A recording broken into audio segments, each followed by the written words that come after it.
Hello, मी doctor Rohan Patil, director and consultant at Deccan Malati neuro and super speciality hospital, Sangli. आज मी सायटिकाबद्दल बोलणार आहे. आपण बऱ्याचदा दैनंदिन जीवनात सायटिका हा शब्द ऐकला असणार आहे. तर सायटिका म्हणजे नेमकं काय?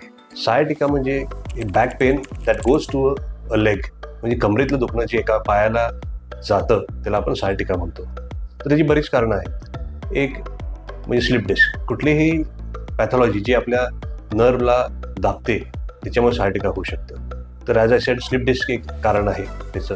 डिस्क म्हणजे काय?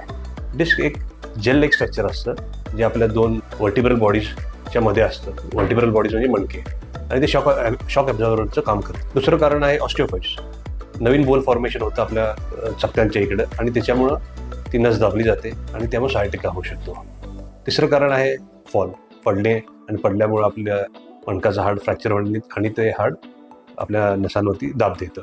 सायटिका हे शूटिंग पेन असतं, शॉक लागल्यासारखं ते दुखणं असतं, आणि त्या ऑफनली मुंग्या येणे किंवा पाय बधीर होणे किंवा पायात पिन टोचवणे ह्याच्यावर असोसिएटेड असतं. कुठलंही सायटिका पेन जर 2 आठवड्याच्या वरती असेल तर तुम्ही तुमच्या जवळच्या न्यूरोसर्जनला किंवा न्यूरोलॉजिस्टला लवकरात लवकर दाखवा. 90% सायटिका पेन हे कन्झर्वेटिव्ह औषध गोळ्यांनी बरं होतं, आणि पुढच्या 10%नाच ऑपरेशन लागू शकतं.